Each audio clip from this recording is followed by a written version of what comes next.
Commencement is not the same as a graduation. A graduation signifies the completion of academic requirements for the conferral of a degree, while commencement, on the other hand, is an initiation. It signifies that one is just beginning a new journey. Commencement has its roots in medieval Europe, where traditionally young men matriculated through their studies and then entered the church, or in some cases, knighthood. Their commencement ceremonies were joyous celebrations that signified the start of their vocation and the rest of their lives. And so it is today at the United States Coast Guard Academy. We will have a commencement as we send off our promising young men and women into service as commissioned officers in the United States Coast Guard. Yeah, we're allowed to clap. We're going to have some fun. Now, many of you in the stands, having raised or supported your graduate for many years, you may be inclined to still view them as young, inexperienced, perhaps not ready for what lies ahead. And be assured, my parents felt the same way 22 years ago when they sat in your seats. And their concerns were valid. One of the climatic moments that we'll see of today's ceremony is when our cadets will divest themselves of their cadet uniforms by tossing their cadet gear in the air, where it will then be replaced with their officer covers and shoulder boards. In my case, I gave my parents and many of the faculty and staff cause for concern regarding my fitness to serve when I showed up to commencement with the wrong set of these shoulder boards. That's right, after 4 years of rigorous training that fine-tuned my attention to detail, my parents were left holding my new ensign shoulder boards in place. The ones I brought were not compatible with this service dress uniform. But take heart, because I made it, and if I can, I know your graduates are ready as well. And in case any of them brought the wrong shoulder boards today, please be nice to them. And in the spirit of being semper paratus, I may have an extra set just in case your ensign requires them. This is actually part of the instructional design of the 200-week practicum, which we define as the application of theory under supervision with reflection and feedback. This practicum is designed to have cadets experience mistakes, setbacks, and even failures from which they learn and grow. Your graduates struggled with shining shoes, calculus, drawing track lines into shoal water, and even throwing up over the windward rail of Eagle. That's a no-no. To quote Lennon and McCartney, we all get by with a little help from our friends, and in my case, I got by with a little help from my parents holding my shoulder boards. So on behalf of every member of the class of 2026, they thank you for being that support that they've needed throughout their arduous 200-week journey. These journeys didn't just start at CGA. They started long ago in the homes they left through tearful goodbyes to loved ones in the summer of 2022. The Academy swore in 302 swabs that day from a total of 1,781 applicants. They already had overcome improbable odds to have the privilege of reporting for duty and walking through the hallowed gates. But that was just the beginning of what's to come. So let's turn now to our scoreboard and see what unfolded.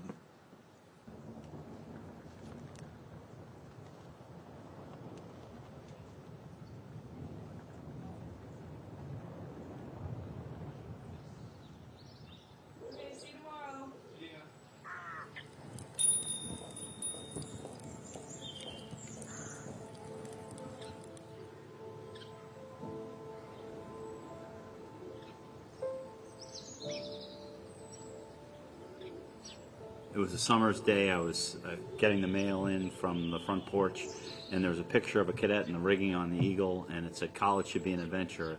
I had already made arrangements to go to North Carolina State University, had a dorm room. So my mindset as a high schooler was, I want to get into the most challenging, competitive situation I can put myself in with the best group of people I can surround myself with.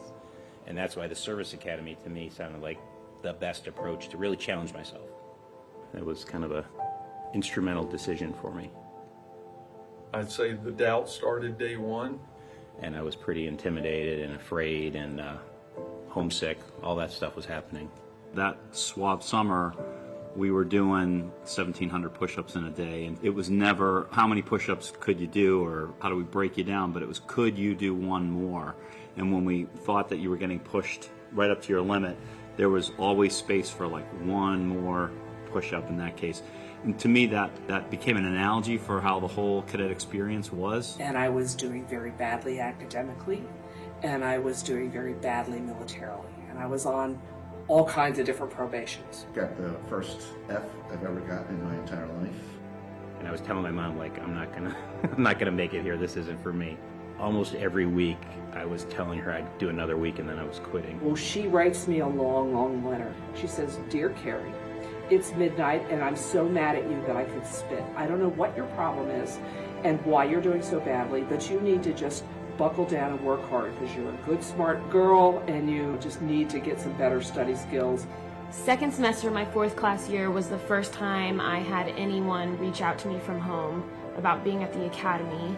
And it was a girl who was working on a project for school about females that she has been inspired by just by doing what they do on a day-to-day basis. She asked me to send her pictures of me in uniform. It was the first time for me that I realized me being at the Coast Guard Academy wasn't just a big deal to myself, my family, but other females around me. And I think nothing in and of itself has inherent value individually, but put them all together and there is something special about the sum of the parts. So whether it's drill, shining our shoes, cleaning the head before a foreman wing inspection, standing guard mount or morning colors duty, in addition to calculus and chemistry.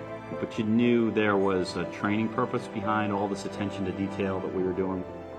That level of bond with other human beings is special. And I know that I could pick up the phone and call other classmates to say, "Hey, I need you right now." They'd drop what they were doing. They would be there for me just like I'd be there for them. So there's something special about the academy and the process that brings people together. You become a family. Every aspect of this place pushes you one way or another. Being from this place is such an achievement. Being an officer in the Coast Guard is really that amazing. It's really that incredible to be part of that and have that influence on the people you're helping and the people that are working for you. And you don't really discover who you are until you kind of get put into that crucible of getting thrown into the thick of things. And if you allow yourself to just take an easier route, you're going to regret finding out who you really are. If you can make it through the academy, you're going to discover so much about yourself. The day I left the academy was the most emotional day of my life. I got into the car and drove away and looked out the back windshield and waved and cried, saying goodbye to the people I've been with my whole life. But if at that moment I had only known that when I got to the academy I was going to have a whole new family that I love so much, and they're basically a home away from home, I probably wouldn't have been as sad on the day that I left home.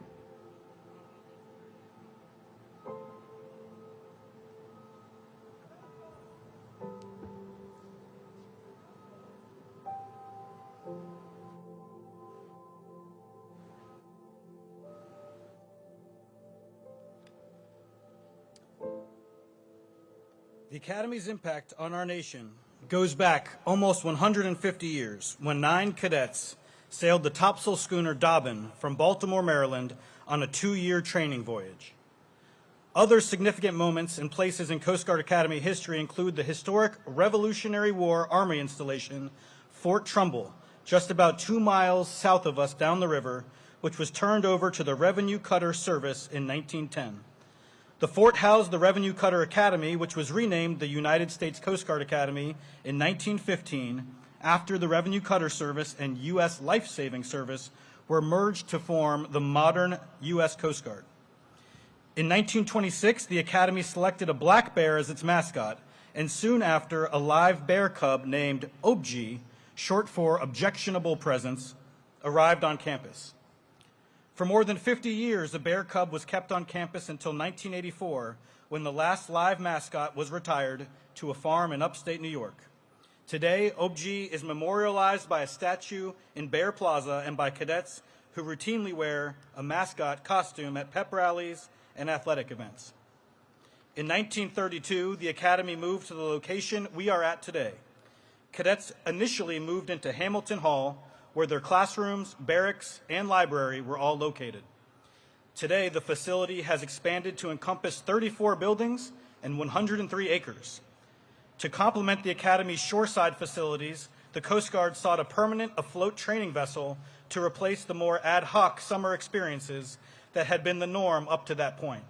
Following World War II, the United States seized the vessel, now christened as Eagle, as a war prize from Nazi Germany. Eagle left Germany and arrived in her new home in New London in 1946, where she has served continuously ever since as a sail training vessel for our cadets. In fact, Eagle is currently dutifully executing her missions at sea off the east coast of the United States in celebration of America 250 as I speak. Let's take a look at what they might be up to.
It looks very exciting, and it is.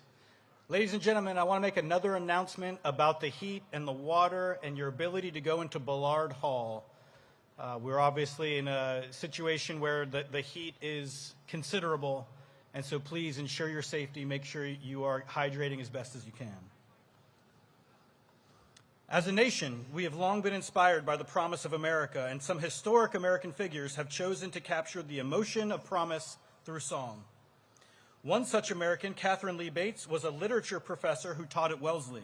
In 1893, while visiting Colorado, Bates hiked Pikes Peak.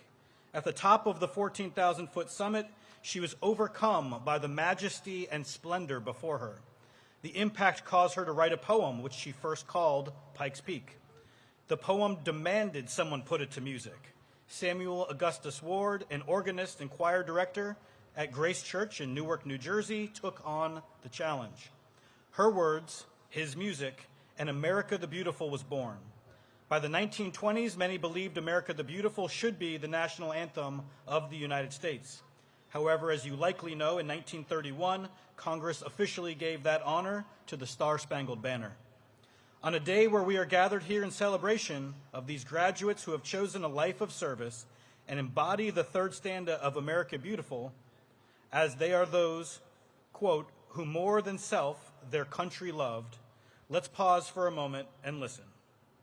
Ladies and gentlemen, America the Beautiful.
Thank you, Coast Guard Band. America the Beautiful also speaks of heroes. The Oxford Dictionary defines a hero as a person who is admired or idealized for courage, outstanding achievements, or noble qualities. Members of the Coast Guard are often put in situations that provide them opportunities to act heroically. It is our mission, our ethos, and Coast Guard heroes know that heroism without teamwork is nearly impossible. The class of 2026 will remain a team for the rest of their lives, overcoming adversity and working together to solve problems our great nation faces.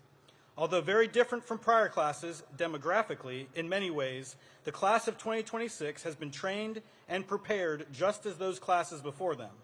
In fact, many of the traditions, indoctrination, and training evolutions remain similar to decades past. Let's see what the last 4 years of training, along with some fun, at CGA looked like for the class of 2026. If you don't know me, my name's Nick. When I got into the Coast Guard Academy, it was the greatest day of my life. Little did I know what lied ahead of me. The start of my academy journey was marked by a 7-week training period called Swab Summer.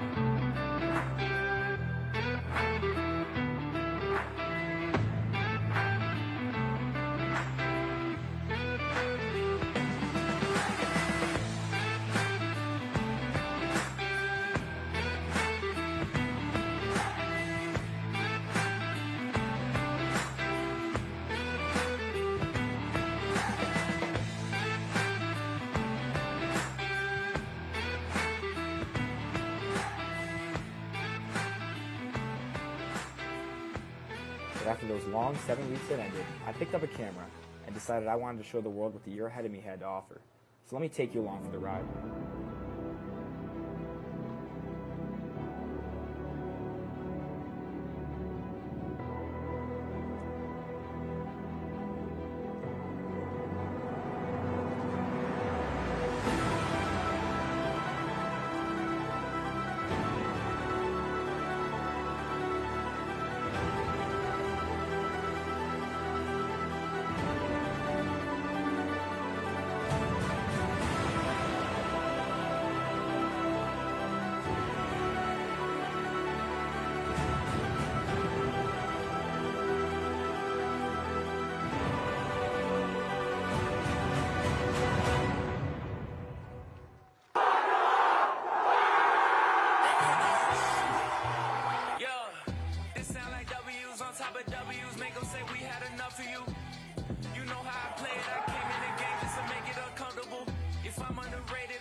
Support. Really, that mean if it's troubleshoot. None of them up in the piece, got a feeling they more on them running away. They whole vibe is on WWE, but they swear that they part of NWA. They got nothing to say, I got too much to say. I got one on the way, that's a few months away. But I'm sunning whoever I view in a way. And I know that it's true when I say God made a way out of nowhere. I could flex on these boy with my throwaways. Up all night like I'm clocked in for OT. Swing for KO when I get the okay. Okay, I know they gon' test me. I've been the most solid. This felt like for centuries. They talk like they got it, cause they live in rent free. That's Benjis on Benjis on Benjis on Benjis. Yeah.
you don't know me, my name's Nick.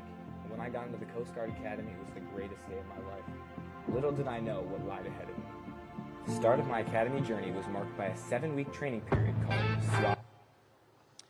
At the end of that video, we saw first-class cadets on billet night, that wonderful and exciting night where the graduating class finds out where their first assignment is and what they will be doing as officers. Will they go to flight school in Pensacola, or a fast response cutter in Guam, a buoy tender in Alaska, a marine inspection billet in New Orleans, or a national security cutter in Charleston? So many possibilities, all filled with challenges and opportunities to lead, learn, and grow. The men and women who have served together in the Coast Guard have unbreakable bonds forged through shared experience. This bond was evident this past year as the Coast Guard was impacted by a federal lapse in appropriations, including the longest shutdown of the Department of Homeland Security. The Coast Guard and Academy community owe a heartfelt thank you to organizations that stepped up to ease the financial strain placed on military and civilian members of the Coast Guard during this period of hardship. One such organization, Coast Guard Mutual Assistance, is headed by an Academy Class of 2003 alum, Commander Retired Brooke Millard. During the past fiscal year, CGMA provided over $3.6 million in assistance to Coast Guard civilian employees, assisting over 1,400 of our colleagues, while also providing $100,000 in grants for Coast Guard Child Development Centers and Coast Guard firefighters supporting base operations. Other thank yous go to the Coast Guard Foundation and the Alumni Association for their continued support.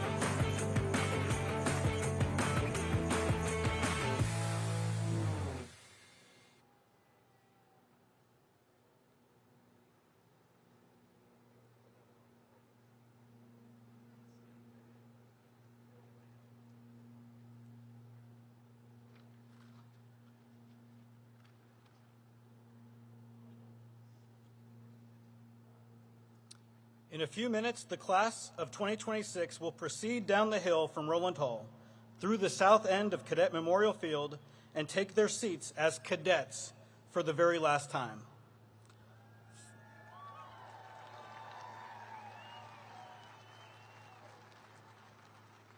Following the cadets will be the faculty, officers in their whites, and civilians decked out in their regalia or business attire. Civilian academic regalia denotes many things, including the type of degree the wearer holds and the institution that granted their degree. The faculty will be led onto the field by Dr. Karen Wink, who will be carrying the Academy mace.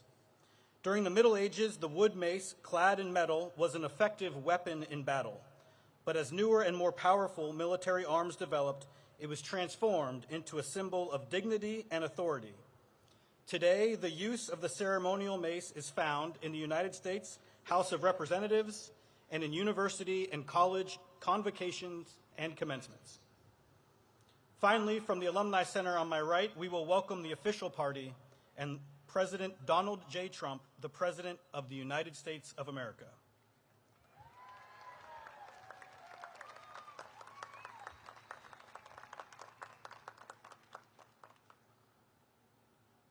As a reminder, following commencement, you are welcome to meet your ensigns at your pre-arranged location.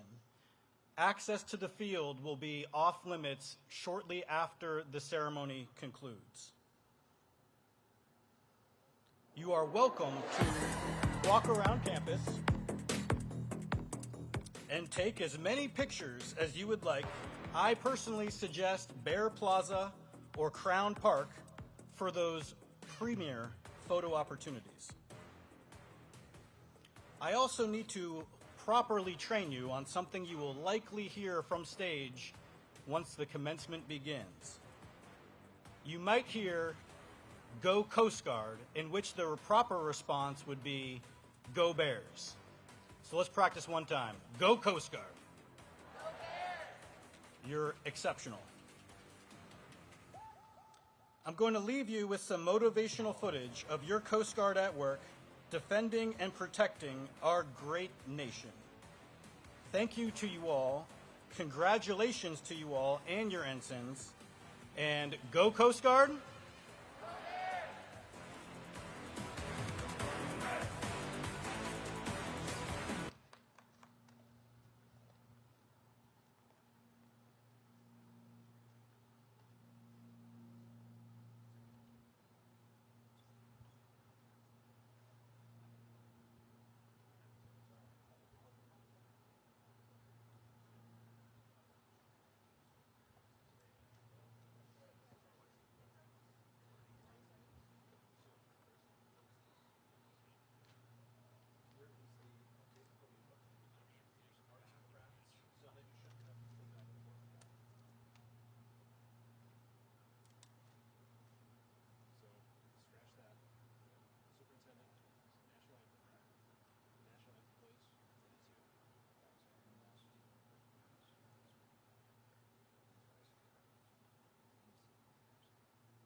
Good morning, ladies and gentlemen. Welcome to the 145th Commencement Exercises of the United States Coast Guard Academy. I am Master Chief Evan Birch, the Command Master Chief of the Coast Guard Academy. Please rise for the arrival of the Superintendent and remain standing for the National Anthem.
And salute. Say, can you see by the dawn's early light what so proudly we hailed at the twilight's last gleaming, whose broad stripes and bright stars through the perilous fight, for the ramparts we watched were so gallantly streaming, and the rockets' red glare, the bombs bursting in air, gave proof through the night that our flag was still there.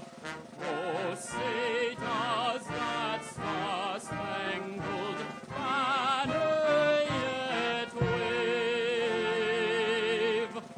for the land of the free and the home of the brave?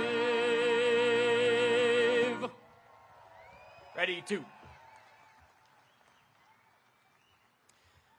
At this time, I invite Dr. Karen Wink to the podium. As mace bearer, Dr. Wink is among the most senior members of the faculty and personifies the ideal of learning at the Coast Guard Academy.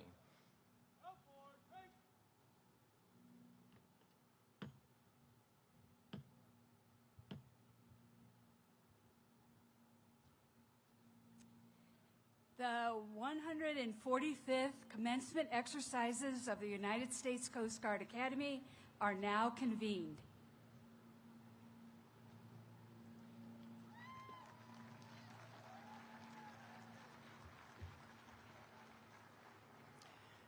Captain Sonny Mitchell, Chaplain, United States Coast Guard Academy, will now deliver the invocation. Let us pray.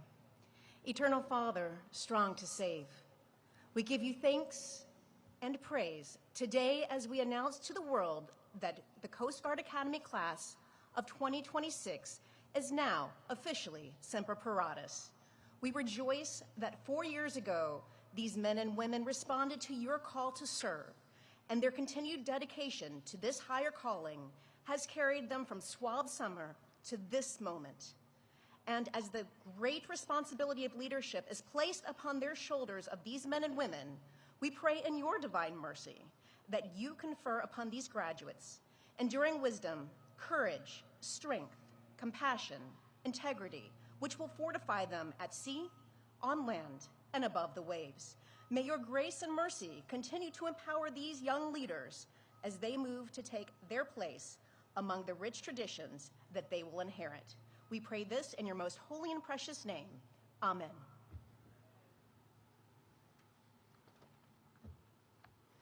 Thank you, Chaplain. Ladies and gentlemen, please be seated. Platform party and presenters of commissions, please join the class of 2026 and uncover. All other military personnel, please remain covered throughout the ceremony. I now have the pleasure of introducing the 44th Superintendent of the United States Coast Guard Academy, Rear Admiral Greg Rothrock.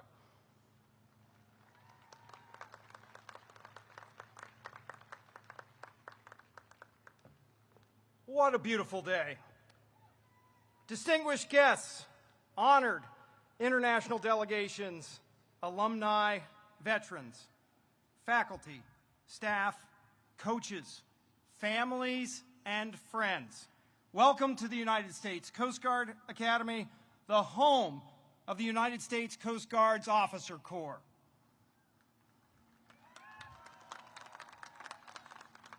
To the great class of 2026, congratulations, you did it.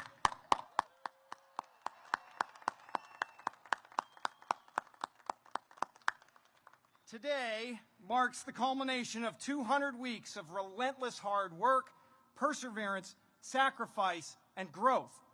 You have pushed through challenges that tested your limits, and you've emerged not just ready, but as exceptional leaders. In a few minutes, you will receive your hard-earned degrees, raise your right hands, take the oath of office, and accept your commissions as ensigns in the United States Coast Guard. You will walk off this campus no longer as cadets, but as officers, leaders prepared to serve. This is truly a momentous day for the Academy, for the Coast Guard, and for our nation. We thank the President for presiding over today's ceremony and for the strong support that he has shown our service. And we are privileged to welcome him back to our 103-acre campus along the Thames River, where we build leaders who will defend our maritime borders, secure our nation's interests, and project American maritime strength, security, and prosperity at sea and around the globe. Thanks to the fiscal year 2025 budget reconciliation, the Coast Guard Academy has received millions in critical funding to strengthen all three pillars of our leadership development program: military, athletics, and academics.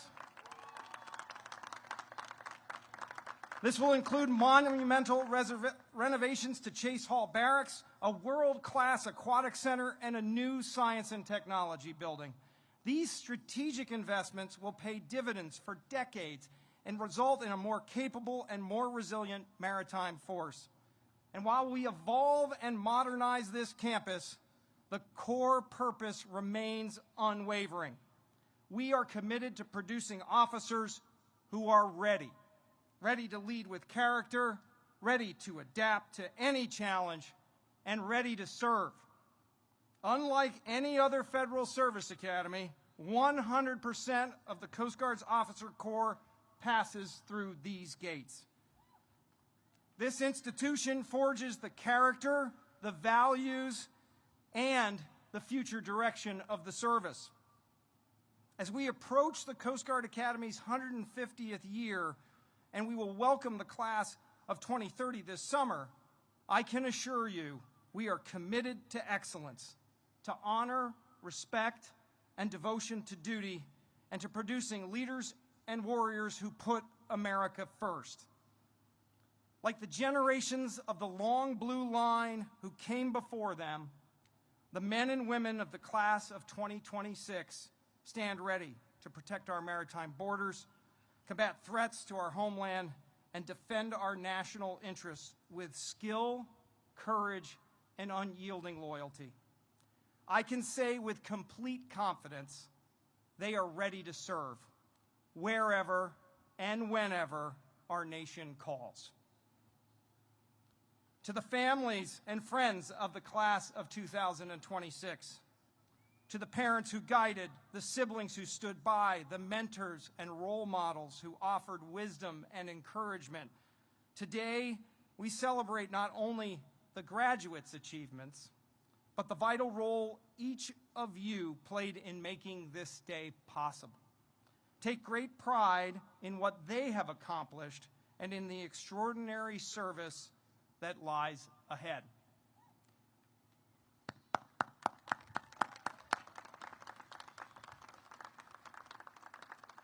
To our dedicated faculty, staff, and coaches, thank you.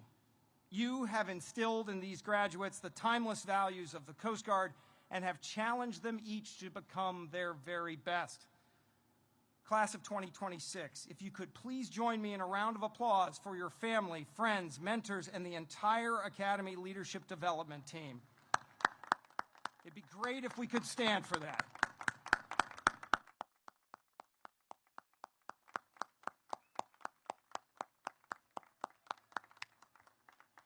Thank you.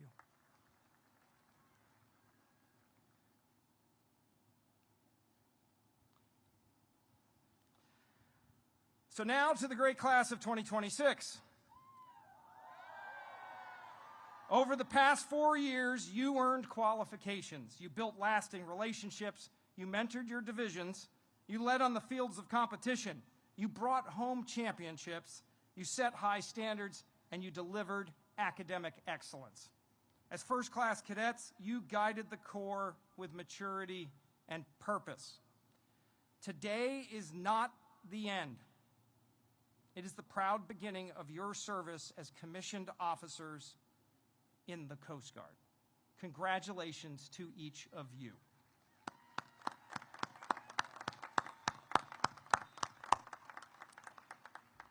Now, of the graduates before us, 7 international cadets have enriched our Corps while proudly representing their home nations.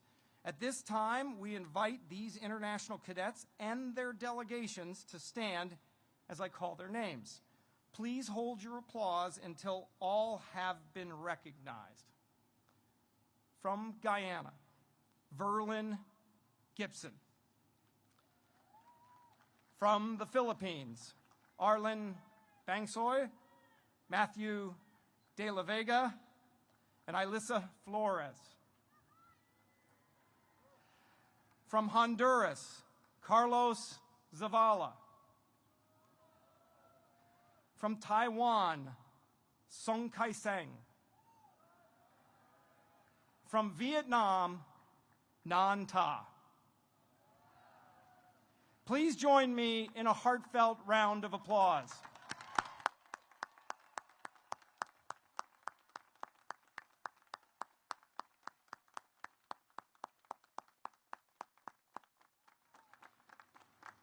All of the cadets before you will join a Coast Guard operating in complex, dynamic environments at sea, in the air, across cyberspace, and along our borders and around the globe. They possess the training, the resilience, the moral compass, and the warrior spirit to meet every challenge. Class of 2026, trust yourselves. Believe in your shipmates, lead with integrity, and always put your mission and country first. Congratulations.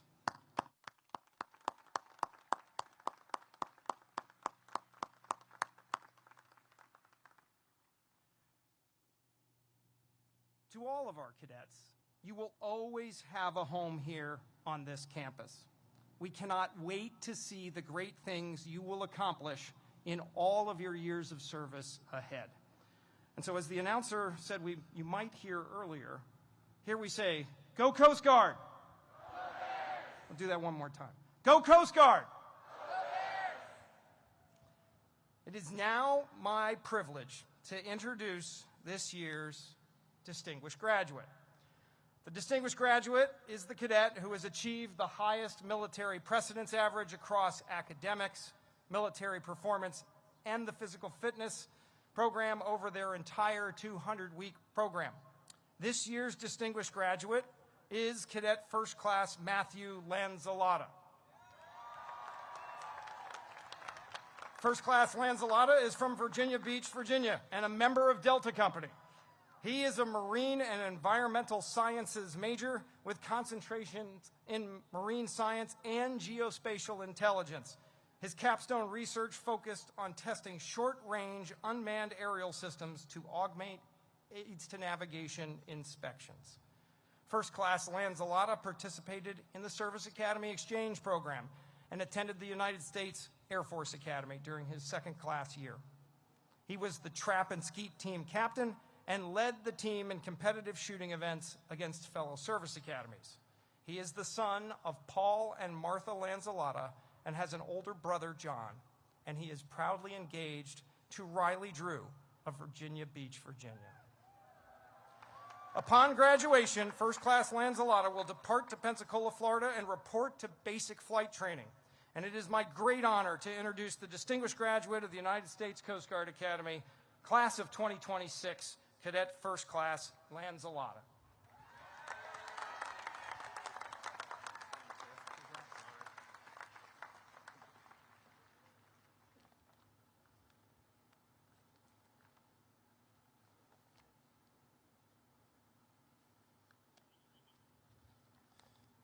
Good morning, Rear Admiral Rothrock, distinguished guests, faculty and staff, family and friends, and of course, the great class of 2026.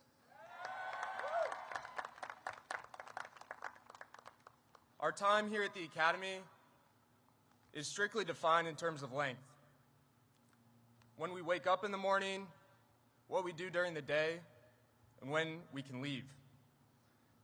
But how a class navigates from the start to the end is largely on the shoulders of a class. During our fourth class year, we chose our motto to be, "We will find a way or make one," and that is how we navigated our time here. When we walked through the arches of Chase Hall 4 years ago, on that rainy, humid June day, we did not yet have a way. We chose the motto because the words were aspirational, and over the next 4 years, our relentless optimism and our consistent drive enabled us to grow into the class that the motto challenged us to be.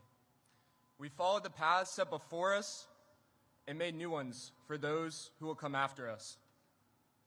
Some paths are well worn. The classes before us have endured and overcome challenges of their own, and we've heard all about those challenges from those classes, especially some of the older classes, and they've told us how they're the last real class because of the challenges they've endured and the things they've done. And we too are the last real class because the last we shared together in the challenges we overcame.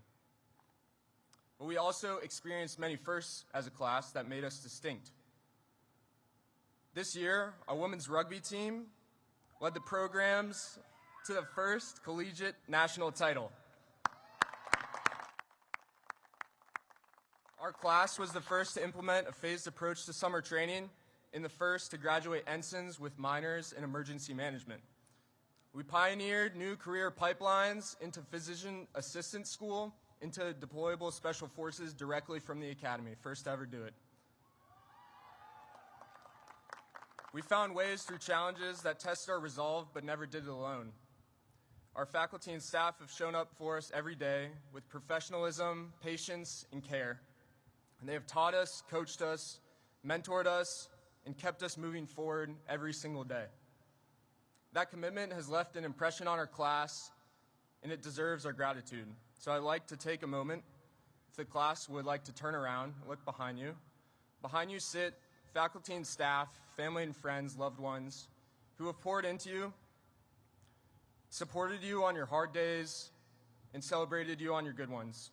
And our class found a way because you supported us every step of the path to this stage. Thank you.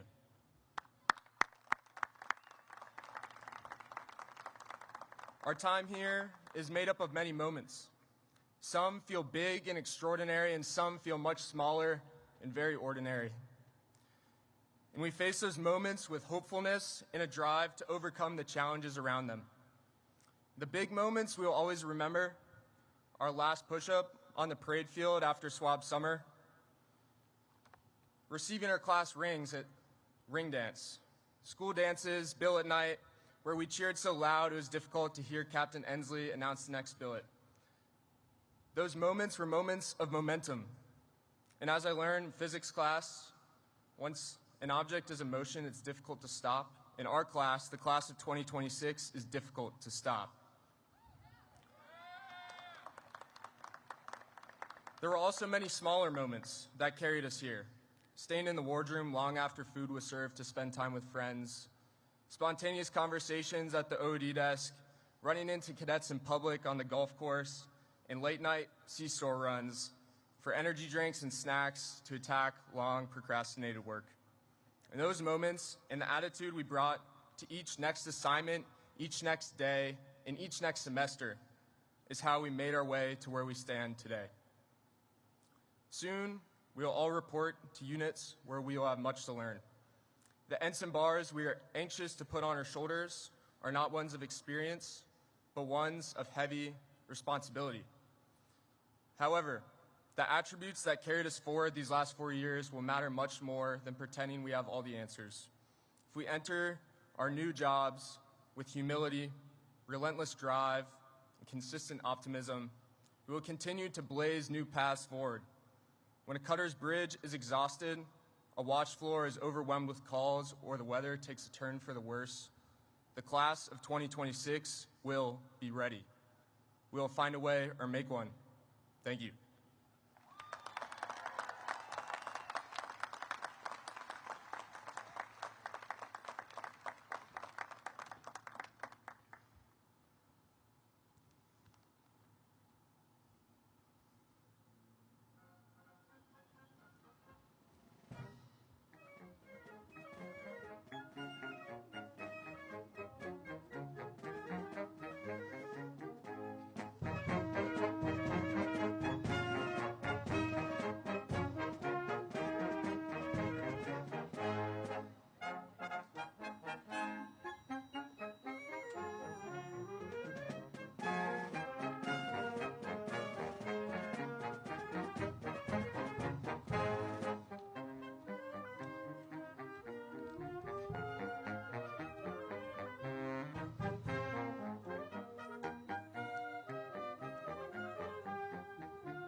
Please rise for the arrival of the official party and the rendering of honors. Platform party covers.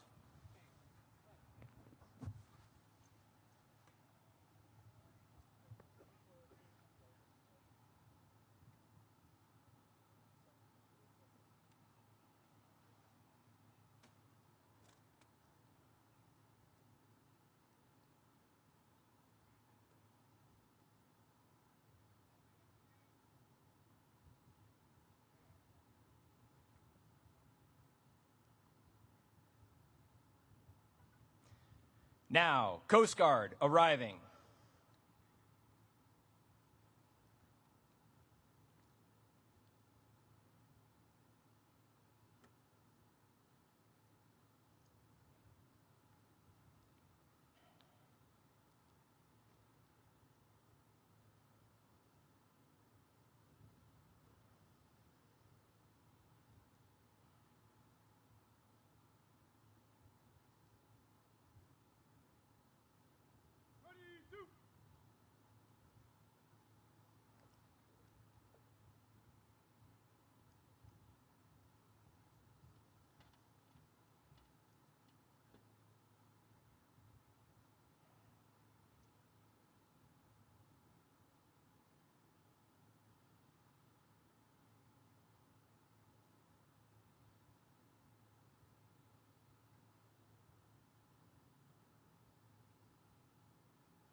Now, Homeland Security arriving.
Ladies and gentlemen, the 45th and 47th President of the United States of America arriving. Covered military personnel, hand salute.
Ready, two. Ladies and gentlemen, please take your seats.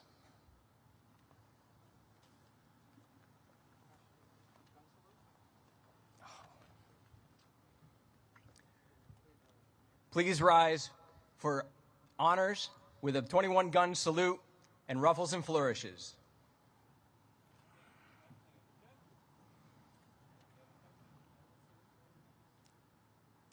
Hand salute.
Ready, two. Ladies and gentlemen, please take your seats.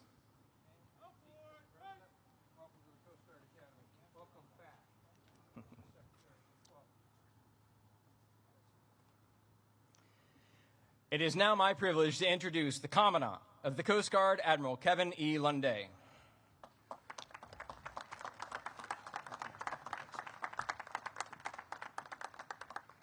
Good morning. Linda Lee and I are honored to be here today. President Trump, thank you for coming back today to charge these new officers as they head out to our operating forces. Thank you for your visionary leadership to renew the Coast Guard, starting with last year's record capital investment, sir, to buy new cutters, boats, aircraft, facilities, and technology. Sir, we've already spent $13 billion of that to meet your intent, and we're on track to spend nearly all of it by the end of this year. Thank you for your strong 27 annual budget that, when funded by Congress before October, will grow our service by nearly 6,000 people to operate those new assets. And thank you for your resolute advocacy for not just the Coast Guard, but all of our armed forces, sir. Secretary Mullen, thank you.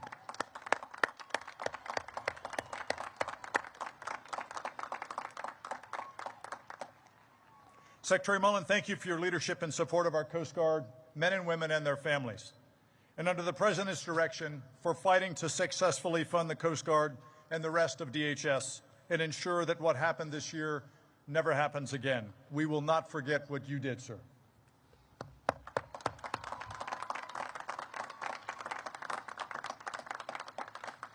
To the superintendent, faculty, and staff, thank you for forging these men and women into leaders of character who are ready for the call. To the parents, families, and friends, you laid the firm foundation of character and values for these graduates. Their success reflects your enduring love and support. Thank you. To the class of 2026, congratulations. 4 years ago, you arrived as individuals, Americans drawn from across our great United States, including our U.S. territories in Puerto Rico, the Virgin Islands, Guam, Northern Mariana Islands, and American Samoa.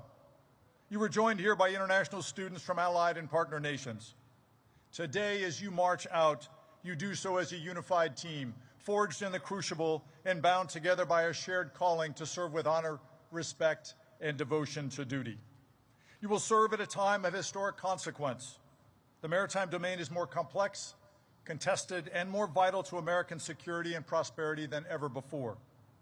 And today, the Coast Guard is in greater demand, and we are delivering proven value and results to the American people.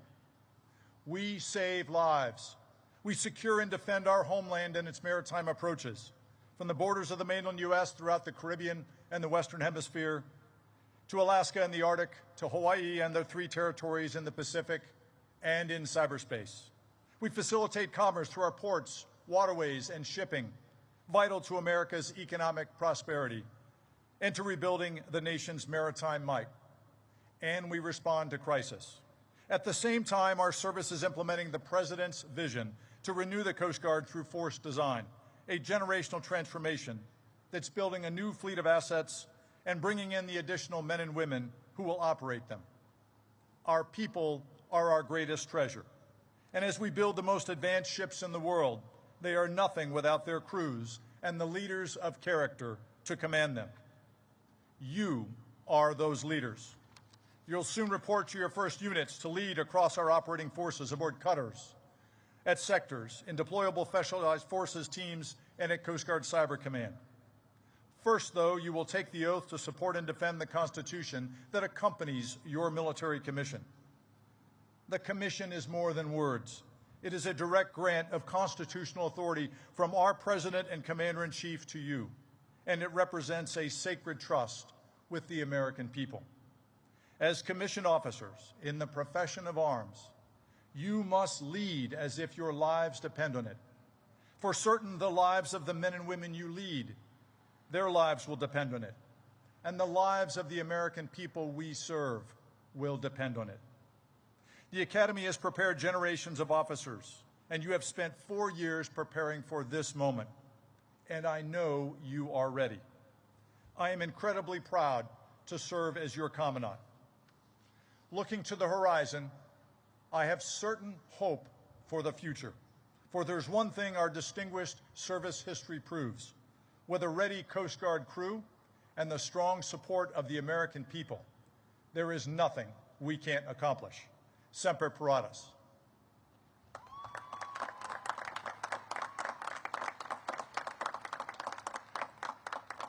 I'm now honored to introduce a distinguished leader who knows what it takes to secure our United States and enable our Coast Guard and the Department to deliver mission success.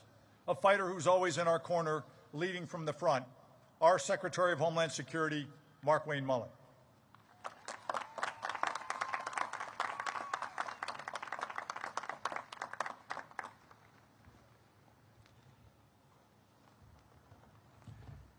Thank you, Admiral Lundy, and thank you, Mr. President, for allowing me such an honor to serve in your cabinet at such a historic time.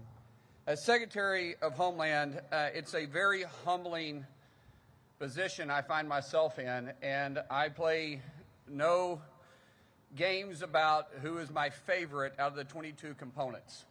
I understand the Coast Guard, you're our first line of defense to protecting the homeland.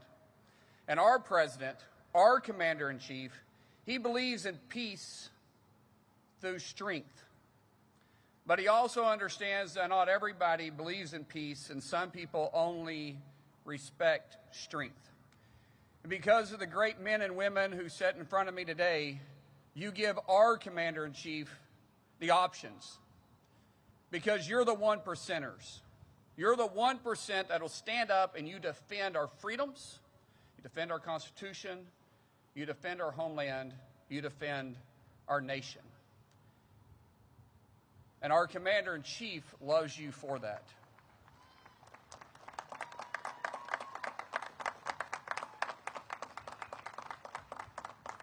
As the 1%ers, the President has made it his obligation, plus his mission, to fund our military in the way that no other president has done.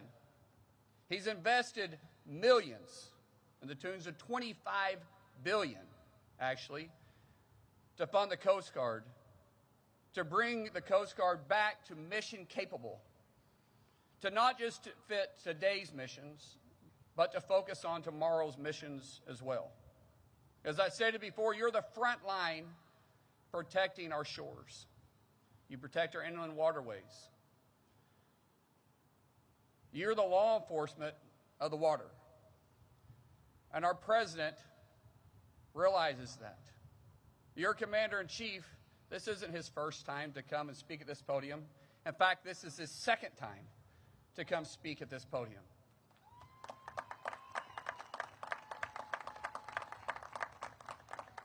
And I'm going to go off my notes a little bit and just talk about the ride over here. He had your Commandant, Lundy, in the Flying Mobile Office, or the Oval Office. And he was bragging about everything from your uniforms to how you guys learn how to swim, to your missions capability, and to the fact that you guys are involved in every mission. And when we're taking down the narco boats to the illegal flag vessels, you guys are involved in it. And it comes with a great sense of pride for me, because I get to call our commander-in-chief also my friend. And for me to stand in front of you today and be able to introduce him to the one percenters, I take that as one of the greatest honors of my life. So without anybody waiting on me, because I'm never going to get in the way of this guy, let me introduce your commander-in-chief, our 45th and 47th President of the United States, Mr. President Donald J. Trump.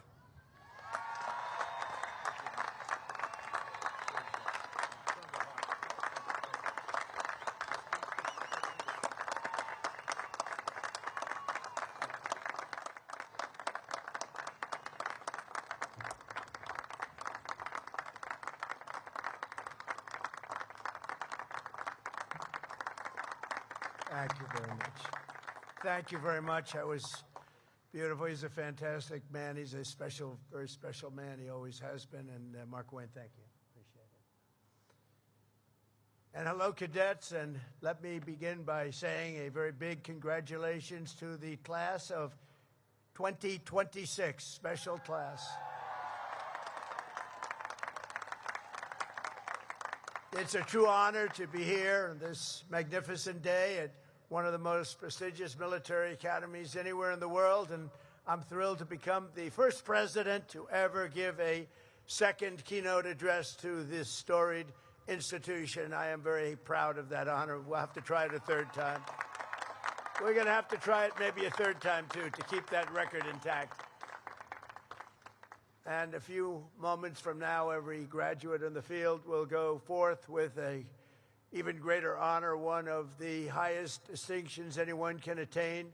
You'll become commissioned officers in the United States Coast Guard, and our country is hot. This is a great time. Our country is hot.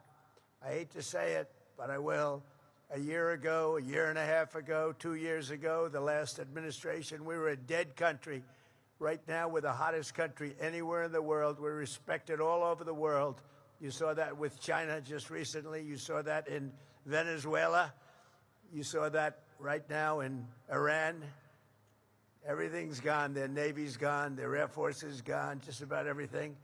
The only question is, do we go and finish it up, or are they going to be signing a document? Let's see what happens. But we're a hot country. We're the hottest country anywhere in the world, with the strongest, most powerful military anywhere in the world, and there's nobody close. I want to thank our new Secretary of Homeland Security, Mark Wayne Mullen, a fantastic man, for the introduction, along with Coast Guard Commandant Admiral Kevin Lundry. And he is something. He's a special guy. You know, when you get to that position in the Coast Guard, you're very something. I don't have to ask, gee, how good is he? They have to be very good. It goes with the territory. And the President of the Republic of Palau, Surin Gel Whips Jr., I want to thank you very much. And you're here, and we appreciate you being here. Thank you very much.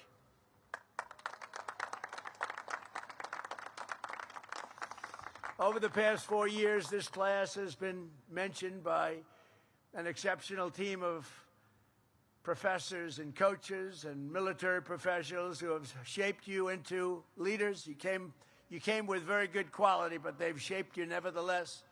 And warriors who revere honor and really honor duty. You honor duty like very few others can even think about it. So let's give a big round of applause to the entire faculty and staff that made this possible.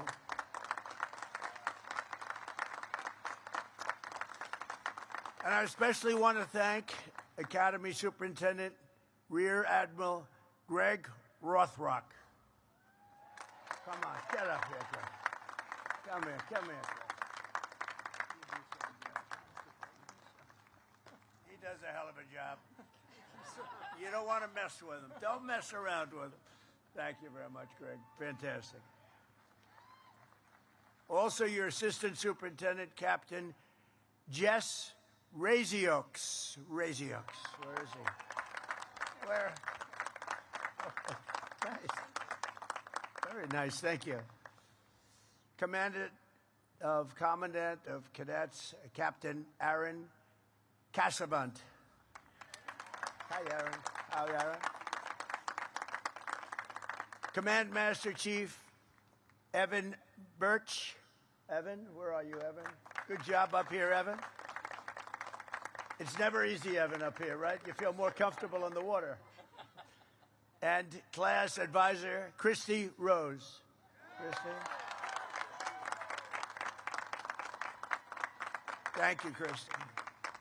And of course, where would you be without the wonderful friends and family in the stands? And there are a lot of them here who loved and supported you, and they were with you every single step of the way, and they do love you. They do love you. Sometimes they're not forthcoming with that statement. They're up there. Half of them are crying. Look, their boy, their girl, right? Their boy or their girl. They call him girl, by the way, and they call him boy. And in 30 years, they'll be calling you boy and girl, too.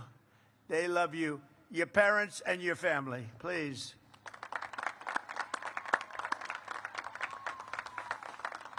To all of the moms and dads, grandparents, and family members here on this joyous occasion, thank you for everything you've done to raise such amazing American patriots. We really appreciate it. What a group. And today is all about the incredible class of 2026 that you've achieved and all of the things that you've achieved and the exciting future that awaits. You have an amazing future. Very soon you'll swap your shoulder boards and you'll join the long blue line of legendary rescuers, seafarers, and service members that fill American hearts with admiration and pride. I've watched it. I've watched you during those hurricanes in Texas, and you got out there and you were going through waves that nobody else would have done. I wouldn't have done it. I would have said, Captain, I'm not feeling too good today. Think I have to take a day off. But you would have none of it. You are really something. I watched it. You saved so many lives. During my first term, we had one of the worst hurricanes ever in Texas and the Gulf.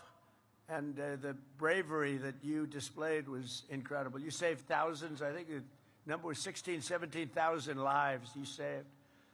Through every generation, the heroes of the United States Coast Guard have lived by a creed of honor and bravery and sacrifice that have defied every storm, shipwreck, and every single enemy attack.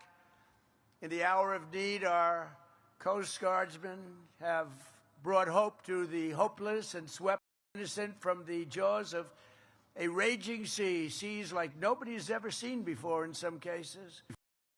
Guard warriors piloted the famous Higgins boats and delivered American liberation to beaches of Normandy and sailed through smoke and flame and gunfire to put the Marines and the Guadalcanal very much into play, and they patrolled the distant shores of Manila Bay and Mekong Delta and the Red Sea, and they patrolled them like nobody has ever been able to patrol them before or since.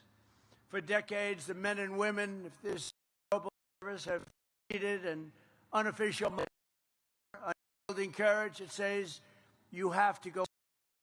but you don't have to come back. That's a statement. You have to go, I think of that, you have to go out. You don't have to go back. And you know what that means? That means danger. And it's a statement that you live by. This is the unbelievable heroism and exceptional selflessness that lives in the soul of every single cadet on this field, every single one of you. And you've all been tested. You'll be tested further and probably at higher levels as your career goes on, but you've been very strongly tested and you have what it takes. You're America's first defenders. You are America's first responders. You are the living standard bearers of America's first fleet. Commander-in-Chief, I could not be prouder of the great class of 26. Congratulations. Congratulations. Amazing. And I have no doubt to say, and just like those Coast Guard legends who came before you, you will always put America first. We put America first now. We haven't done that for a long time, but we do that under the Trump administration, I will tell you. And the whole world is saying, well, America's first, and they put America first. And we help others too, but we put America first. 4 years ago, most of the cadets here today could have gone to almost any school that you wanted. It's so hard to get into the Coast Guard. I had so many people, sir, could you get my son? He wants to go to the Coast Guard Academy. And I look at the son, I say, he's not going to make it. Terrible. I lost a lot of friends. But every once in a while, I'll call up with somebody outstanding, and they'll generally take care. If they don't take care, they're fired. So, you know, they have no choice. But you really have outstanding people coming in. But you chose New London. You chose Cape May. You chose Kodiak Island. You chose the great service of God and country in the U.S. Coast Guard, and it was the best decision of your lives. One of the great decisions, you will say it. It's hard to say it now, but you will say it as time goes by. This will be the best decision of your life where you decided to learn, go to school in this incredible, beautiful place. You came as strangers and American teenagers. You leave as officers, American warriors, and friends forever. You're always going to be friends with each other, hopefully with me. Today, this field is full of some of the smartest minds, the toughest athletes, and the most tenacious leaders our nation has to offer. It really is. It is very hard to get into this particular place. It is very, very hard. It is a lot of broken hearts. People don't do it. Good people, smart people, they can't quite make it. Many of you have excelled academically, but 49 cadets have studied longer and harder than anyone else. The very accomplished Coast Guard Academy scholars. Would you please stand? These are the really brilliant people. You're all brilliant, but these are perhaps slightly more brilliant.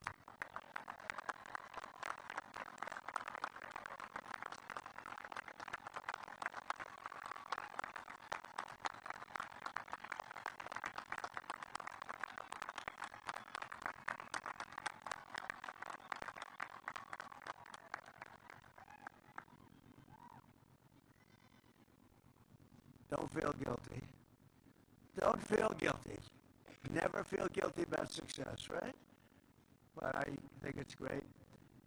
And at the top of your class with the highest score in both military and academic achievements is distinguished graduate Matthew Lanzillotta. Where is he? Where is he? Come here. Get up here. Come on. Come on, get up. Get up here. I want to see this guy.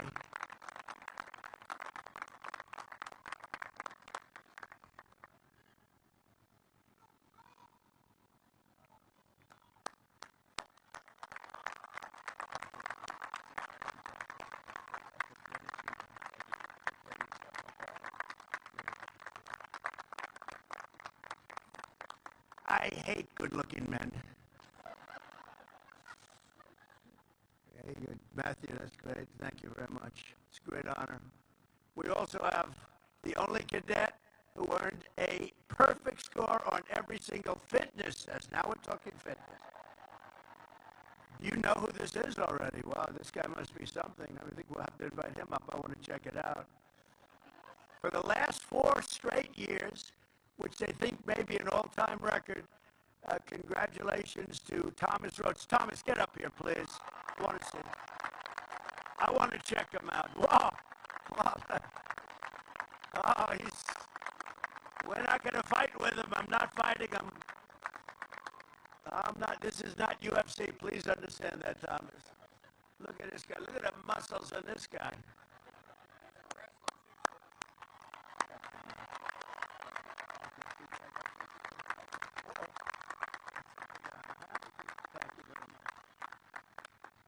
Just hit him on the shoulder. It hurt my hand. It's like hitting a rock. That's great. Thomas, that's fantastic. Another member of this class is making history as well today.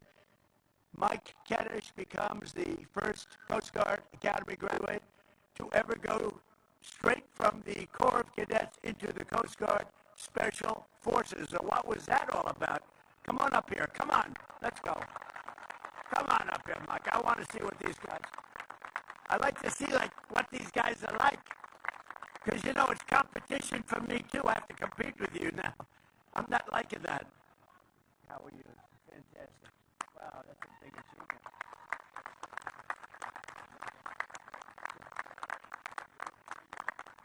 These are special people. Thank you very much, Michael. It hurt my hand. It's like hitting a rock. That's great. Thomas, that's fantastic. Another member of this class is making history as well today. Mike Keddish becomes the first Coast Guard Academy graduate to ever go straight from the Corps of Cadets into the Coast Guard Special Forces. So what was that all about? Come on up here. Come on. Let's go. Come on up here, Mike. I want to see what these guys... I like to see, what these guys are like. Because, you know, it's competition for me, too. I have to compete with you now. I'm not liking that. How are you? Fantastic. Wow, that's a big achievement.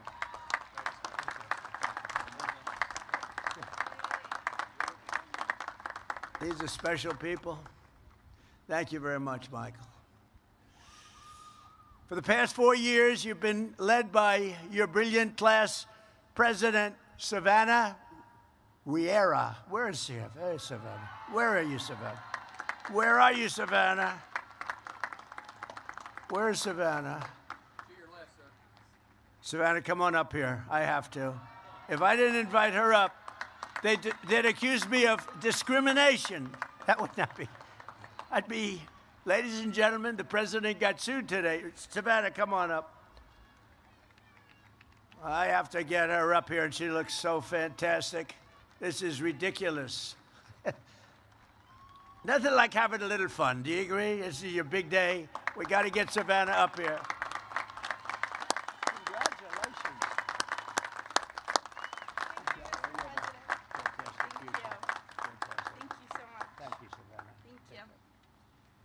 Thank you, Savannah. Wow. This class has also been blessed with many tremendous athletes, including the Academy's all-time leader in receptions, yards, and touchdowns, wide receiver, Brooke Desta. Where's Brooke? Wow. That's a pretty good record, Brooke. I'll let you come up if you want. You want to come up? Come on up here, Brooke. Come on. You can see they want you up here, Brooke.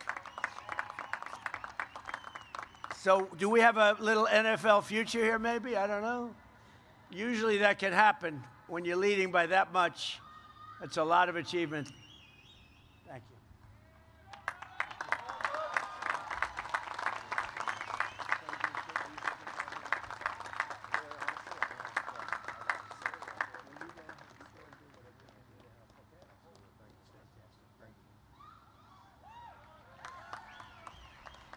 You know, we've made it possible. I did this. We made it possible for people like Brooke that really have a great ability at sport, and in some cases will be drafted by the NFL or have a chance of getting into the NFL or baseball or basketball or whatever it might be. The problem is they had to serve, as you know.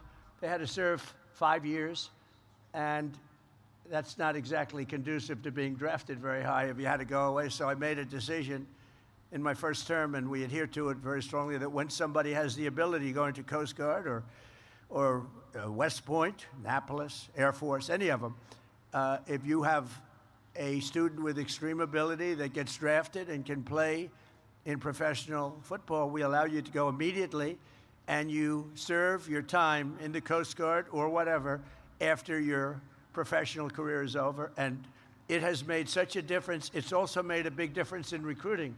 That's why your teams are better today than they used to be.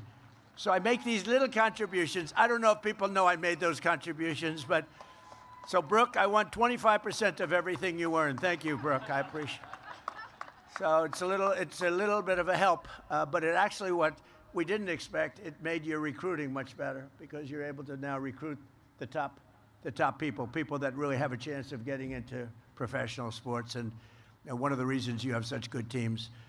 We also have your all-time leader in points in the assist for women lacrosse, Abby McAllister. Abby,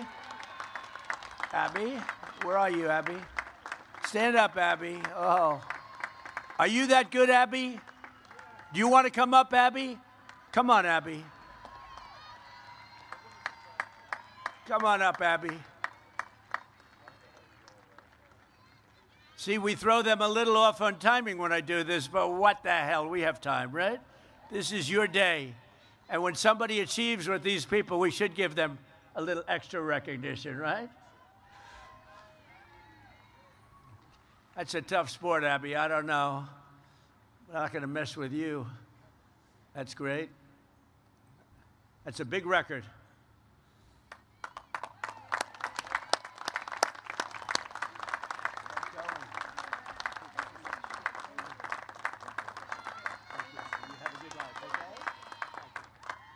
Thank you, Abby.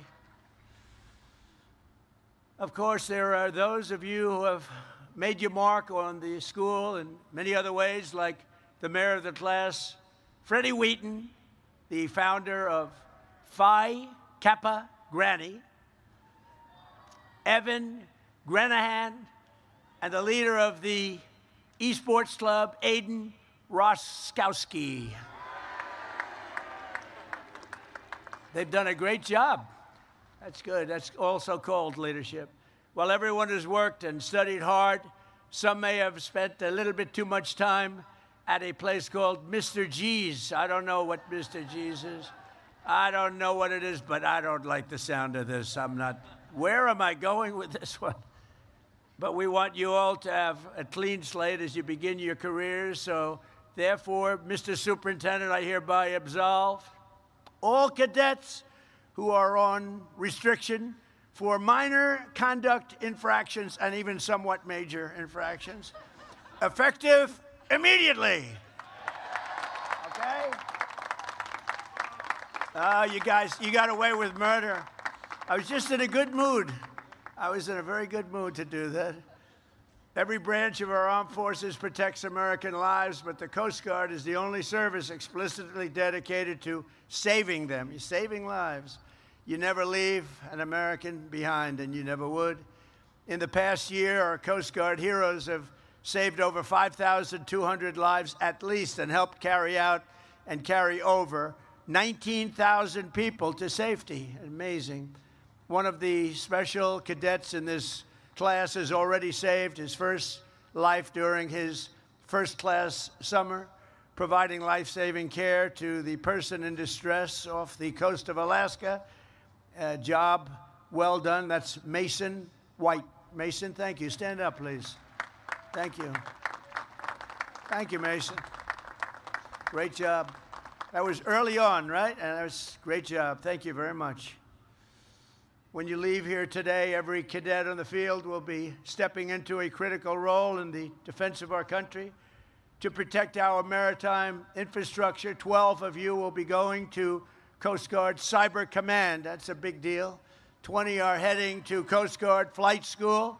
23 will join Prevention and Response, and a whopping 181 cadets will become afloat officers in a fleet, because, as you like to say, underway is the only way, and that's a pretty cool statement.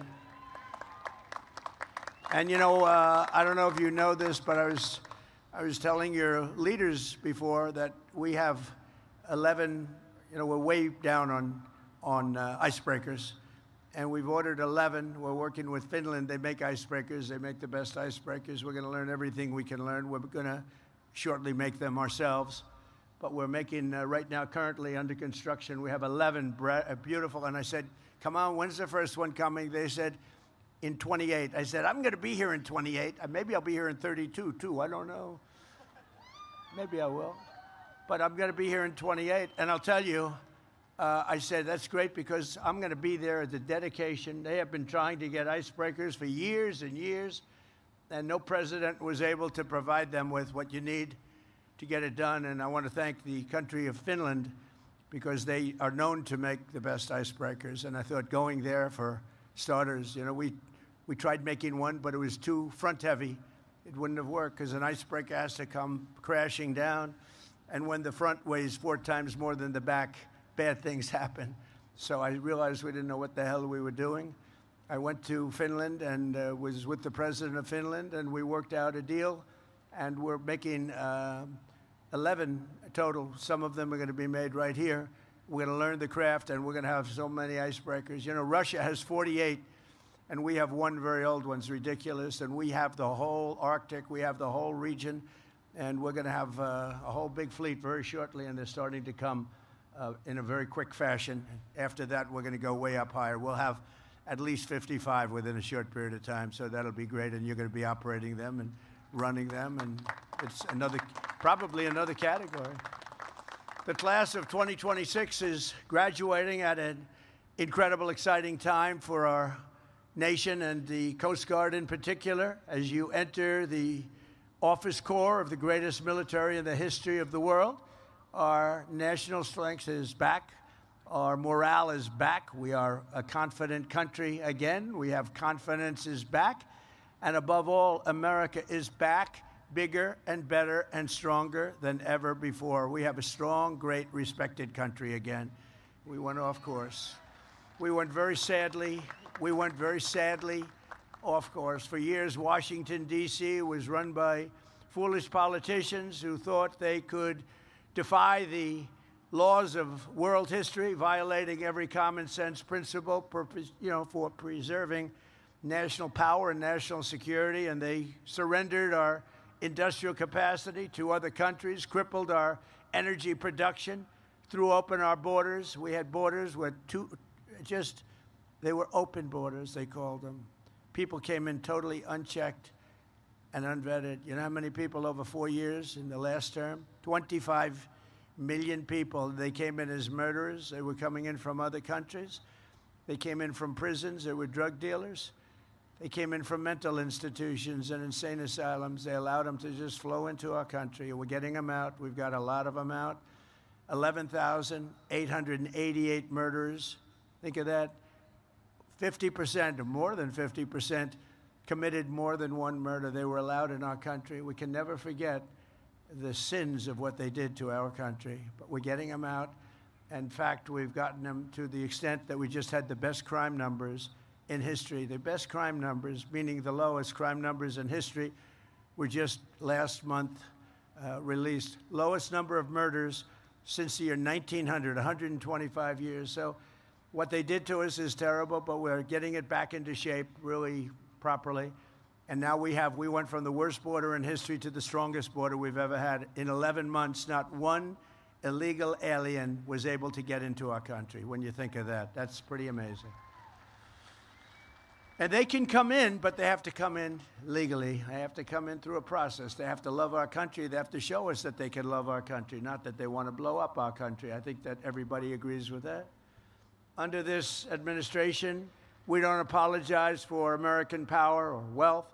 What we do really is we want to maximize it. We take advantage of it. We unleash it. And we wield it to pursue our country's glorious destiny and our beautiful American dream. We have the American dream back. You didn't hear about the American dream too much for 4 years, and now the American dream is back. This is truly the golden age of America. We are in now the golden age. We have more production more people. We have more people working today than at any time in the history of our country by far. We have more people having great jobs today than at any time in the history of our country. Our country is respected all over the world. The men and women of the Coast Guard have a vital role to play in this resurgence. This is a great resurgence. We have $18 trillion being invested in the United States. That's many, many times more than ever before. In fact, you'd have to go back more than 10 years. Another country a long time ago had $3 trillion. We have $18 trillion. The last administration for 4 years had less than $1 trillion. We have $18 trillion being invested in our country in 11 months because the numbers for the 12th have not come up, so that's going to increase it yet further. So that's an honor. It's a great honor. To me, that's something special. We're building plants, auto plants, every kind of plant you can imagine all over the country. And they're coming in from Canada. They're leaving other countries. They stole our auto business. They stole our chip business. We'll have close to 50% of the chip business by the time I leave. And right now we have none, practically. And we'll have, it was taken by other places. It was taken by Taiwan. I'm not knocking them. I'm saying if they can get away with it. But if you had the right president, that would have never happened. It wouldn't have been allowed to have happened. You would have put tariffs on, and you say, that's okay, you can steal our business, but if you're going to sell, if you think you're selling those chips back into us with no tax, you can forget it. And if we did that, we wouldn't have lost those businesses, the autos, the chips, the semiconductors. All of that would be here, but it's all pouring back into our country right now because of the word tariff. As you know, one of my favorite words, I got into big trouble. I said, this is my favorite word in the dictionary, my favorite word, the word tariff.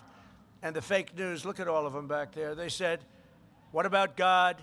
What about wife, family? What about other things like Bible? So I was in deep trouble because I said tariff is my favorite. So I made it number 5, and now I'm okay. Now I'm okay.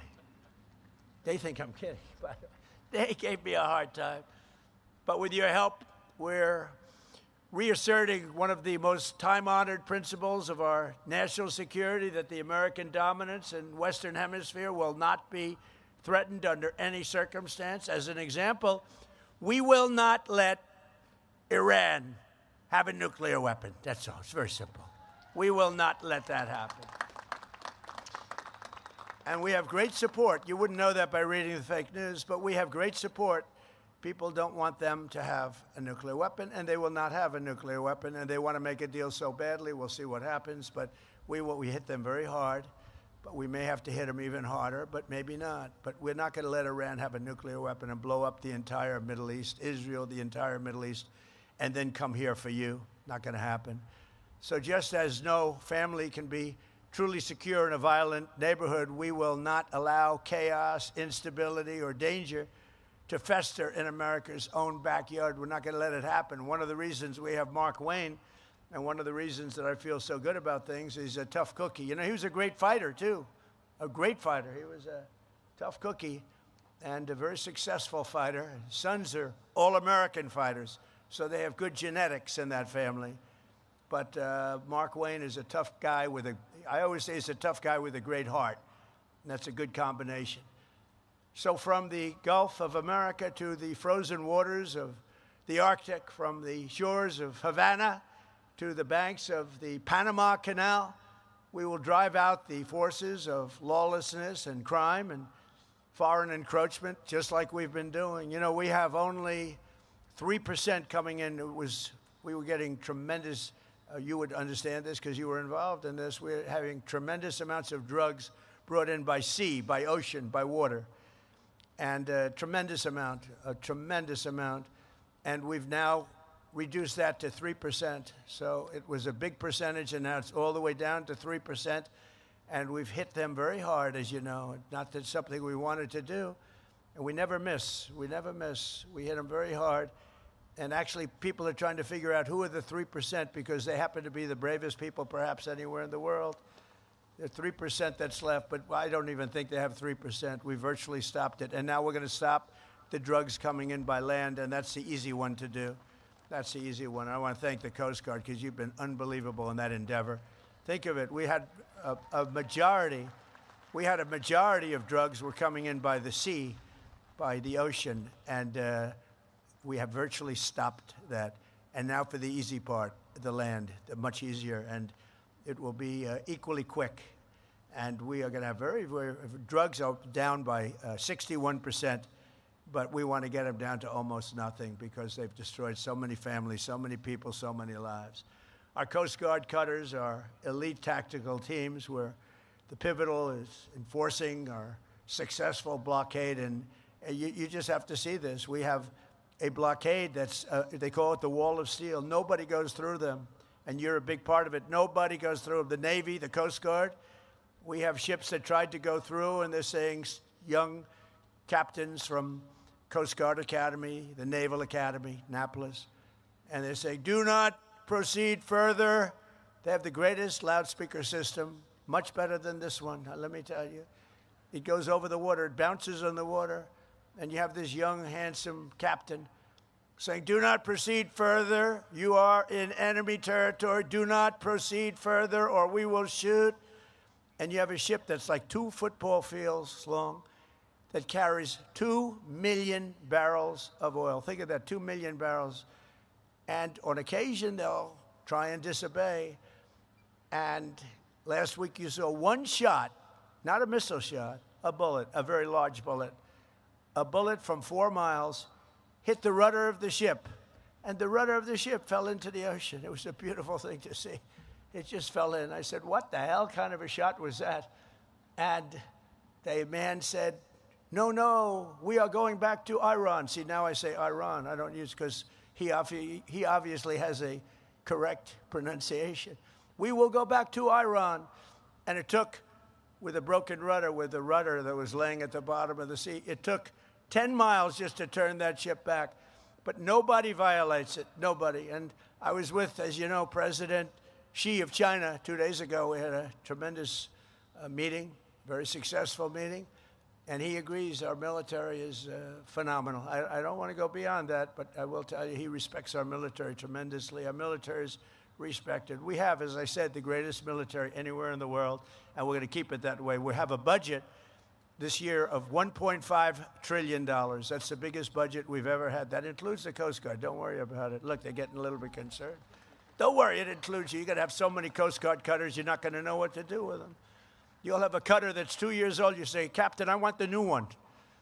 Didn't used to be that way. But we have a lot of money coming your way, you know that. Because of these people and people like them, they made a great case for it, and I'm a big fan. So, we take care of it while I'm here, because we're going to take care of the Coast Guard like you wouldn't believe. And in a flawless, thank you. And in a flawless operation last January, supported by the Coast Guard, America's armed forces captured the outlaw Nicolas Maduro and brought him back to American justice. He's awaiting trial from Venezuela, an attack that took less than 1 day. And it was an amazing, I think it's one that's going to be studied for a long time. Great, smart country, very tough military country, but it really took 48 minutes and 13 seconds to be exact, but let's give it 1 day. And he's now awaiting trial. And now we have a great joint venture with Venezuela. We have millions of barrels of oil coming into Houston and coming into parts of Texas and Louisiana and Alaska. And it's been an amazing thing. You know, Venezuela used to be a really great country 20 years ago. Then it went the wrong way. It went the way they'd like to take this country. Some lunatics would like to take this country way, way left and destroy it. But we're not going to let that happen. We're not letting that happen.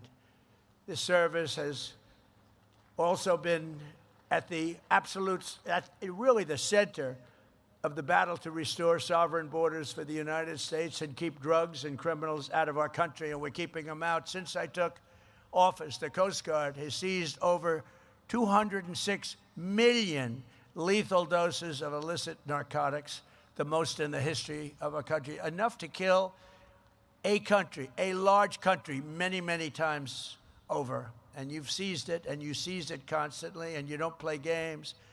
Last August, the Coast Guard cutter Hamilton interdicted 76,000 pounds of illegal drugs, the largest Coast Guard drug bust of all time, largest ever. And I'm telling you, the Coast Guard has always been good, but you've stepped it up even beyond that. 5 cadets graduating today were part of that historic action. And I'll mention their name. Elliot Coles, stand up, Elliot. Jenna Lewandowski, Piper Stevens, Hannah Warner Kay, and J.J. Banek Gebel. Thank you.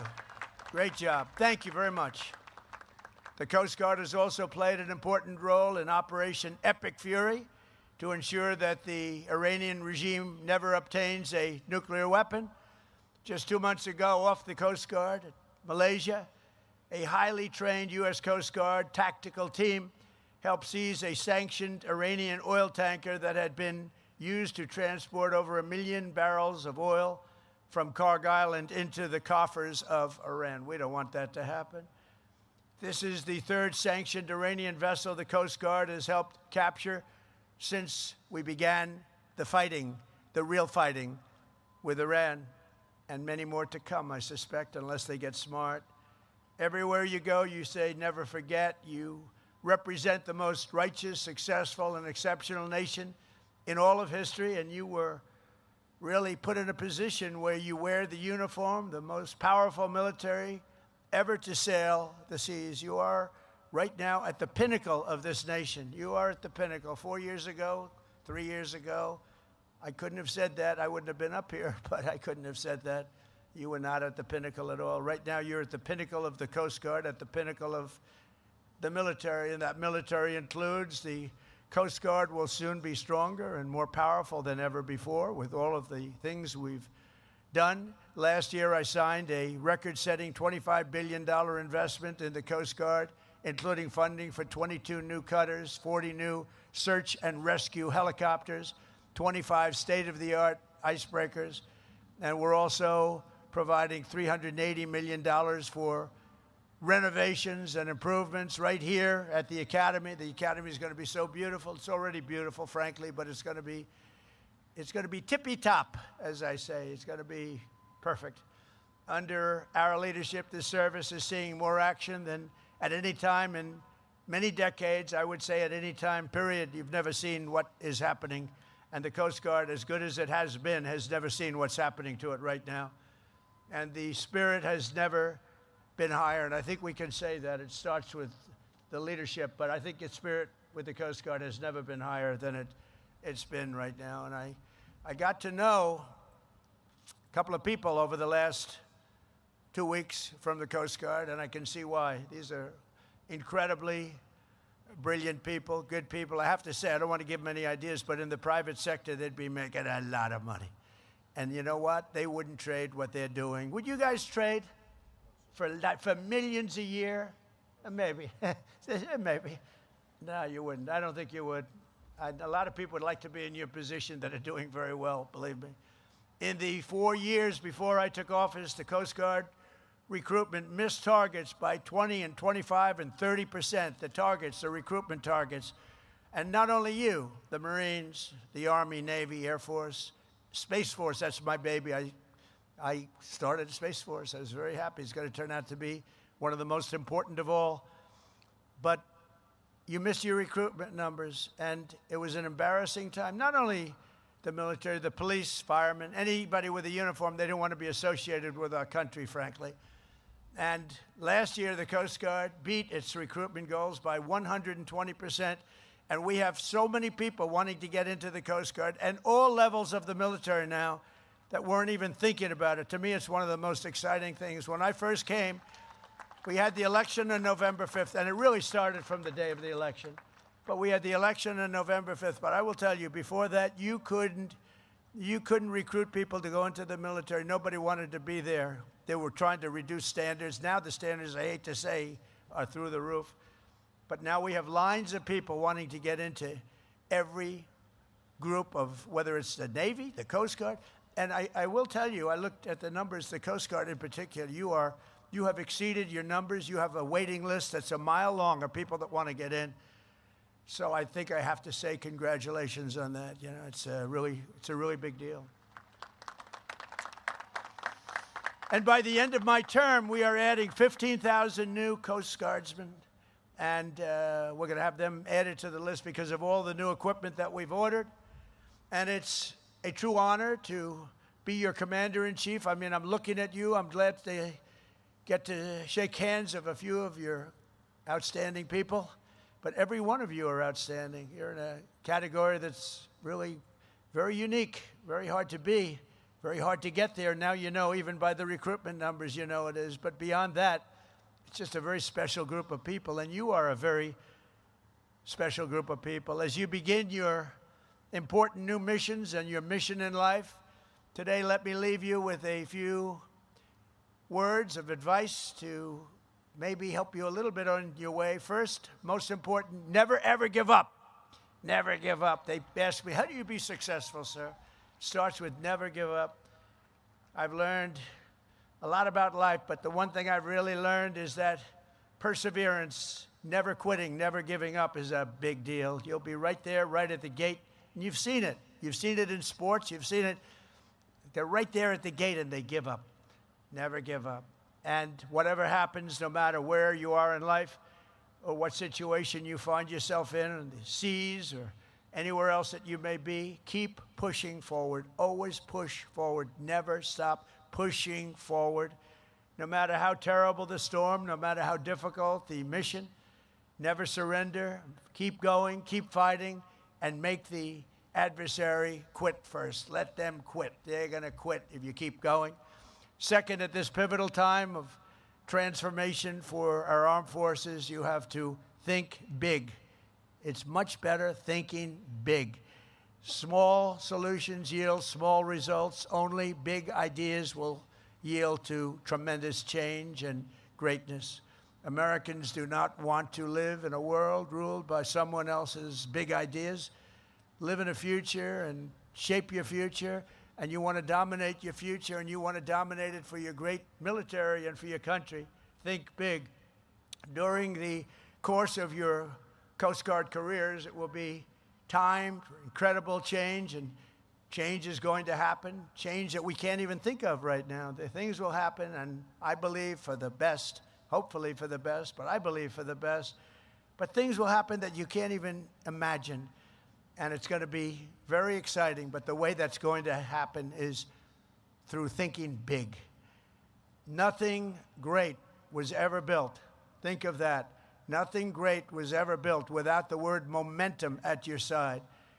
In times of your life, you'll have momentum. That's the time you go for it. I tell stories about people that lost their momentum and they went and it didn't work out well. You know when you're doing well. You know when you have that positive momentum. So take that momentum and go for it. So many people, they wait the wrong time. You know when it's right. Go with the momentum. The towering men and women of history have always been people of action. You answered the call to serve, and now you need to make sure that most of your time is spent on very important roles in life. You've done a lot, and you've had a lot of relaxation. Frankly, if you enjoy what you're doing, there's no such thing as work. It's not work. What you're doing, I would say with most of you, it's not work. What you've done is a lot of work, but it's not work. It really isn't. It's a great pleasure. I find myself, I work a lot. They say he's a workaholic. I'm not a workaholic. It would be tough if I didn't do things. If I didn't do things, I don't know what I'd be doing. It probably wouldn't be good. But you got to love it. And if you love it, it's never considered work. There will always be time for taking the easy path, and there'll be times when you want to do that or to settle for maybe a short-term fix, but for the best results, it'll always be a product of unbelievably hard work. That's why I always sign something. They say, oh, could you put something on? I say, work hard. To a young person, work hard, because you have to work hard. It's so competitive. Life is so competitive. You have to work hard. It's never going to come easy. You have to work hard. A lot of great athletes, they say, the harder it work. I remember Gary Player, a great golfer. He was somewhat smaller than other great athletes. And he said, the harder I work, the luckier I get. That was the first time I heard it. I've heard that expression a lot, but the first time was from the great Gary Player, one of the top 3 golfers of all time. And he said, the harder I work, the luckier I get. It's a great expression. Fourth, as you go into life, and right here at the Coast Guard, you want to keep your eyes in the boat. You want to have your eyes in the boat. You know what that expression means better than anybody. Do not be distracted by what's outside. You just want to look back and you want to just see what's happening, but keep your eyes in the boat, a Coast Guard expression. Focus on the task before you and move forward. Always, always move forward, never move back. Remember, what actually matters and pursuit of success is, it really has to be relentless. You've got to be relentless. And many of you are relentless. You wouldn't be here if you weren't, because there are 10 people for every seat that I'm looking at, 10 people, and I think even more than that, that wanted that seat, and you made it. So finally, you have to be strong. You have to be really strong, and I don't mean just with muscle strength. I mean with mental strength, and you have to be brave. In your profession, you have a level of bravery that has to supersede a normal person's bravery. But that's why you're here. America was not founded by weak and timid men or women who cowered in the face of evil or sat by as danger loomed. As President Theodore Roosevelt said, freedom is not a gift that lasts long in the hands of cowards and weak people. Today, our country faces the threats that are very strong, but we have a much stronger country today than we had 2 years ago. Today, the threats that looked really bad 2 years ago, 3 years ago, we had a country that was rudderless, just like that ship that had its rudder shot off. We have a country now with very strong, powerful rudders. But every one of you has your soul, the strength and courage to face whatever comes before you. You're going to do unbelievably well. I mean, just have no idea. I look at audiences all the time, but I'm looking at this audience. It's just an incredible group of people, a beautiful, beautiful, brilliant group of people. So you're brave and you're bold and you're always ready to go, and you inherit the legacy of some of the most daring and intrepid Americans ever to live. You are inheriting the mantle of some of the bravest people, some of the most incredible warriors ever right here. A tradition of pride and glory and greatness passed down from one generation to the Coast Guard heroes to the next. You had great heroes. In World War II, the Coast Guard was the first branch of the military to seize a Nazi vessel and take enemy prisoners. The first one to do it was the Coast Guard. The first branch to traverse the Northwest Passage, and the first to sail a ship right up the middle of the frigid seas to the North Pole. You were the first. You were the first to do so much. And that's not going to change. And now you have equipment. I think we can say definitely when all that new equipment comes in, Admiral, you have equipment the likes of which the Coast Guard has never had before. So you'll have many ships sailing up instead of one. You're going to be doing things that nobody even thought possible. You have on order, some of it's already delivered, but you have on order the best equipment anywhere in the world. There's no other Coast Guard, there's no other, frankly, Navy that has anything like what's coming your way. On September 11th, 2001, amid the rubble, dust, and debris, it was the Coast Guard that organized the largest boat lift in all of history, evacuating 500,000 people from lower Manhattan. That was a terrible day. The gleaming white hulls and the blazing red stripes of your cutters have sliced through the horizon of nearly every major waterway on Earth. Every day, Coast Guard members plunge into pitch-black oceans, rush onto roaring surfs, and do battle with Mother Nature at her absolute worst. Mother Nature like few can imagine it even exists. And I've seen it. I've seen things that I said, nobody's going into that storm, and you guys go into it like it's just another day of work. You fly into gale force winds, smash into 50-foot waves, storm into floods of fire and shrapnel, and swarm through water so cold that it will snap a ship in half with just the wrong hit of a wave. But your fellow Americans, and above all, you're from the Coast Guard. There's nothing, absolutely nothing, that a Coast Guardsman cannot do. There really isn't. I've seen so much. I mean, as president, I've just seen so much. I've seen people that were going to be decimated, that were going to be destroyed in sea. I told you about some of the hurricanes. They were out at sea, they were boating, and they got caught. They wanted to go a little closer, a little closer, a little closer, and then they got gobbled up by nature. And the only way they could have survived was what you people were able to do. You went in there and you got them. It wasn't easy. It was very dangerous. No matter how perilous the task, you're unafraid and you're just an unstoppable force, and you want to stay that way. The U.S. Coast Guard has never, ever let us down. And with men and women like the great class of 2026, I know that will never happen. You're going to go on to greatness, the likes of which even the Coast Guard has not seen. So wherever the duty calls, whatever danger comes our way, you will fight, fight, fight, and you will win, win, win.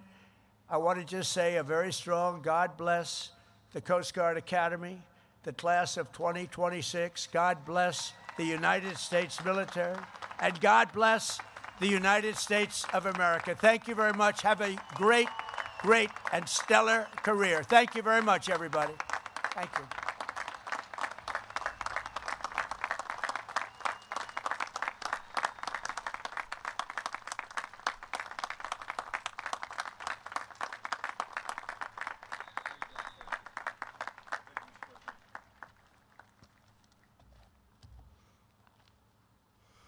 At this time, I invite the class president, Cadet Savannah Rier, to come to the stage to present the class gift.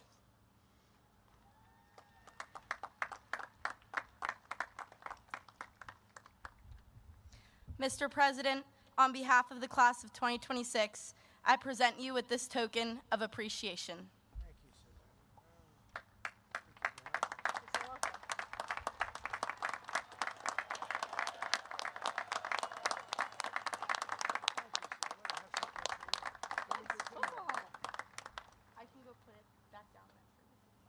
I don't know if this is a good trade. This is for Savannah.